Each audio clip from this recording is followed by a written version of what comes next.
தனி கட்சி தொடங்குகிற முடிவு இல்லை என்று இந்த கூட்டத்தில் இங்கு நடைபெற்ற கூட்டத்தில் நாம் அறிவித்திருக்கிறோம்.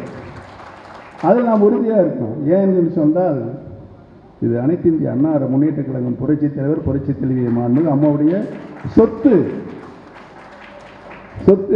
அம்மா அவர்கள் சொல்லியிருக்காங்க, எனக்கு 1.5 கோடி தொண்டர்களும் தான் வாரிசுகள், அவர்தான் என் வாரிசுகள் என்று சொல்லியிருக்கிறார்கள்.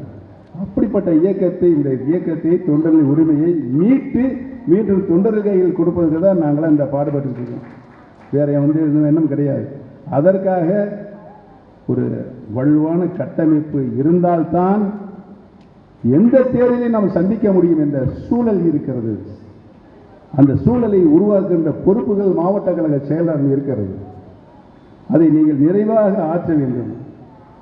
அது போட்டுலாம் முடிஞ்சுக்கிட்டு இந்த இயக்கம் தானாகவே நம்மளுக்கு சரி இப்போ ஆரம்பிச்சிருச்சா அந்த வேலை. இன்னும் ஒரு 2-3 தீர்ப்பு சொன்னாங்கன்னா முடிஞ்சிடும். அவங்க ஓடியே போயிடுவாங்க. அவங்களாம் ஓடியே வருவாங்க. ஏன்னா அந்த மேல்மட்ட தலைவர்கள் இப்போ அந்த கூட இருக்கிறாங்க. தொண்டர்களும் பொதுமக்கள் 1% இல்லை.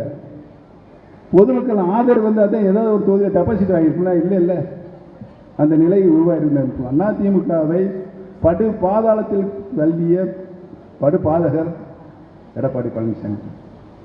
ஆக நாம் இன்றைக்கு எடுத்திருக்கின்ற இந்த லட்சியம், இலக்கு உறுதியாக இந்த இலக்கில் நாம் வெற்றியிடுவோம் என்பதை தெரிவித்துக் கொண்டு